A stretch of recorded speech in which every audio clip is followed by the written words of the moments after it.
and I had just gotten out of the shower and brushed my teeth. I put on my favorite outfit, set up a little area in the living room with a drink and a snack, and then turned on the TV to watch something. The phone rang. I went across the house to go answer it. The voice on the other end was, well, really familiar and really comforting for me. He asked me about my day so far, and he made small talk. After about a minute or so, he then said, "I like your outfit. Is pink your favorite color?" I replied back with, "Oh, thank you. No, it isn't." "What were you planning on watching on TV?" he asked. It took me a few seconds to understand what was happening, as I was only 9 years old and very naive. The voice on the other end of the phone then changed. It became deep and raspy and horrific. The voice then proceeded to describe all these horrible things that they wanted to do to me, and in detail. I went numb. My skin felt as if it were on fire, and my heart was racing. I had never been more terrified in my entire life. I slammed down the phone, and then I called my mom at work.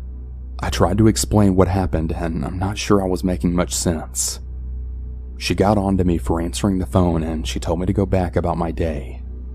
I remember trying to explain to her that he was watching me, and that he told me what I had been doing, and that he knew what I was wearing.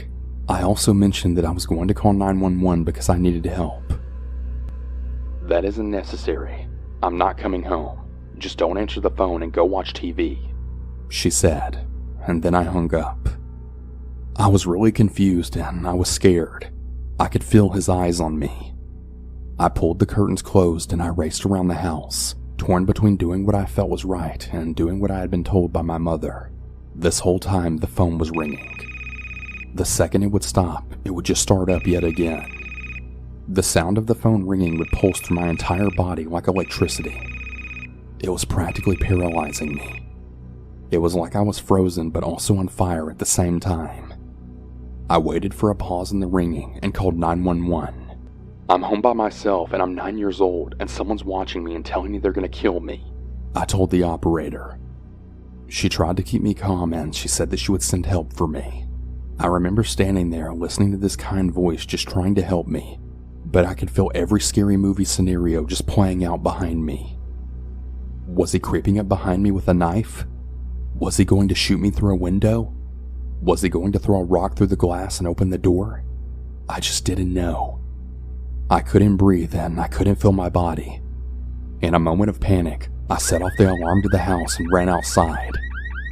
I remember this sense of relief, but also this overwhelming feeling of having a separation in my reality. The house felt small and dark and really dangerous and cold. Outside felt open, as well as safe and warm.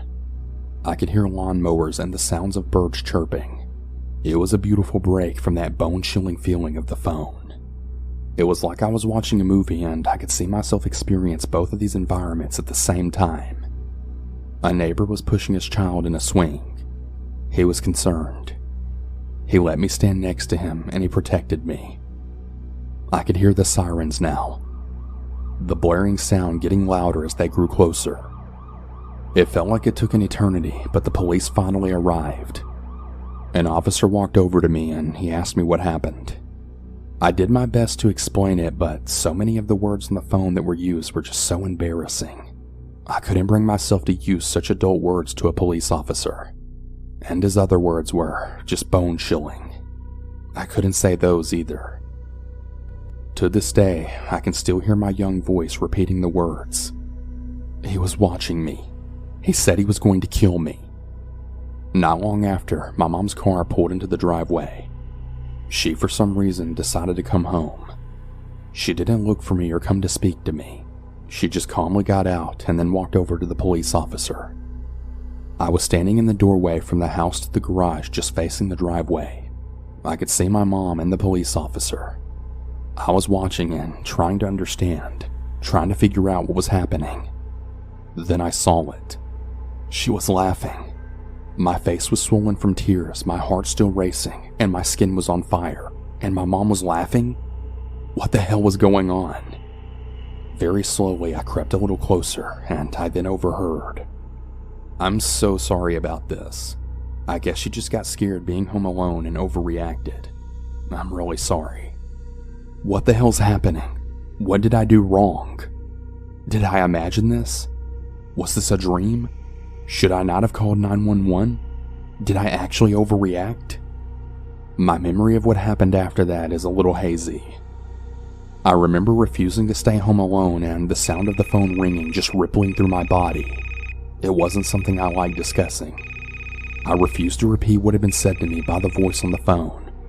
My mom decided that she knew who did it, but she didn't even know the details. There was no investigation. No one was questioned.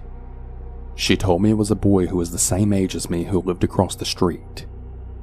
I knew that was impossible, but no matter how much I protested it, I was always told that it was him. Many years later, after I was an adult with my own children, we were at Christmas. Everyone was in the living room and I had gone into the back bedroom to change a diaper. As I was walking out of the room and back into the living room, I could hear my mom laughing, her voice as if she had been telling a joke. The faces of everyone else in the room told a different story. Discomfort, anguish, shock, fear, yet she was still laughing. It felt as if I was walking in slow motion.